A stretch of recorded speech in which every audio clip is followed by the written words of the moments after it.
a presentar el mensaje pregrabado del presidente de Ucrania, Volodymyr Zeleński. Solicito a la Secretaría presentar el video, por favor. Dear Secretary General, dear representatives of the free nation of America, dear friends, I am grateful for the opportunity to address you at this particular time when we have entered a defining phase of our war for independence, when our heroes drive the occupying army out of our land.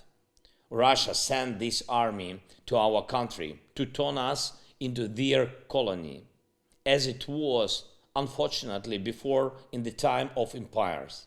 But millions of Ukrainians stood up to defend our freedom and our country, and will definitely not allow Russia to bring back that old unfair times.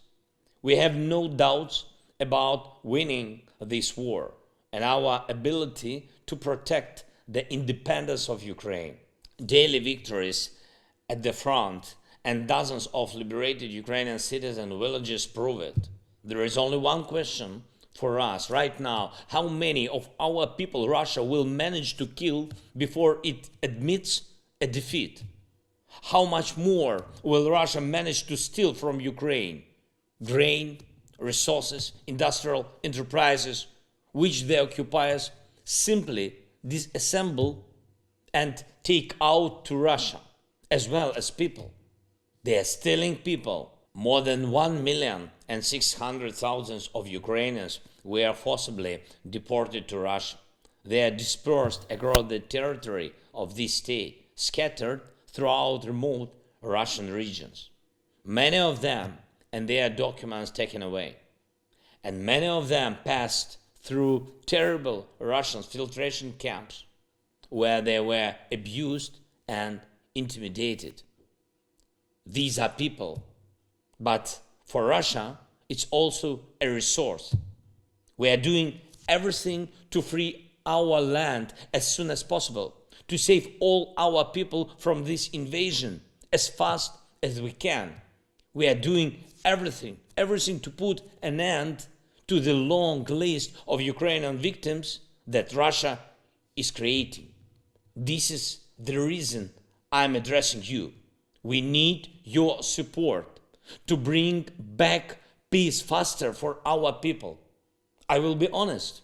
I know that in some member countries of your organization, unfortunately, the Russian view of this war is dominant. And this is a false view. It is possible in your part of the world simply due to the fact that Russia spends billions of dollars annually on its propaganda, media, and other projects that create an illusory impression about it. But there are facts on the side of Ukraine, and I'm asking you just to look at these facts. Look from your point of view in terms of what your great American continent has been through, from the point of view of the struggle for independence that your people led in terms of simple human justice, which means so much to your countries and people, and in terms of what your national heroes fought for. I'm turning to the pages of the history of the American continent and asking, on whose side would Simón Bolívar be in such a war that Russia unleashed against Ukraine? Who would José de San Martín support? Who would Miguel Hidalgo sympathize with? I think they would not help someone who is just looting a smaller country as a typical colonizer. I think they would not support someone who constantly lies and doesn't even call a war, hiding behind the definition of special military operation. I think they would not sympathize with someone who deliberately puts different countries on the brink of starvation through an official food crisis, who drives people into poverty through price and energy crisis, both artificial, and who is so mean that he makes war against civilians, destroying all the foundations of normal social life using rockets and artillery against residential buildings, hospitals, schools, churches. I thank those of you who have already strongly supported Ukraine and condemned Russian war against our freedom and independence. And I thank your organization for suspending Russia's observer status. But we need more.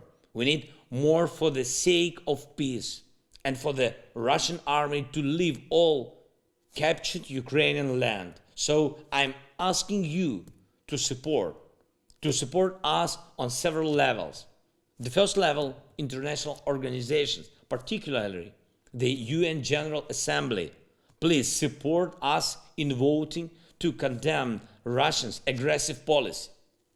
It is of our common interest, so that no one in the world can start wars of aggression like the Russia war against Ukraine, and so that no one in that world thinks that he has right to illegally annex lands of other nations, as Russia thinks. The second level is national. We need integrity from your states. Do not allow your economies to be used to finance criminal war and war crimes. Do not associate yourself with those who will inevitably be condemned by the international community. The crime of Russia's aggression against our country, the mass murders of civilians on Ukrainian soil, forced deportations, numerous cases of torture and rape, all this will certainly receive its verdicts.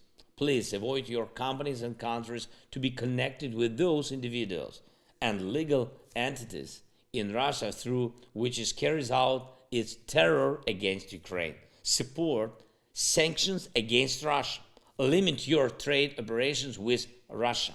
Protect yourself from the risk of tarnishing your reputation with ties to a terrorist state and its companies, and limit its opportunities to continue this war of aggression against Ukraine. And the third level of support we need is the level of ordinary people. I'm not asking for much. Just spread the truth about this war and the casualties caused by the Russian aggression. Just talk about it. Let your people know what evil Russia has brought to the absolutely peaceful Ukrainian people, a nation that has never started any wars of aggression. The greater the support for those who fight for the freedom and independence, the stronger freedom will be in general in the world, and the faster we will go all the way to freeing our land from the Russian invaders. I thank you for your attention. Long live freedom. Viva la libertad. Slava Ukraini.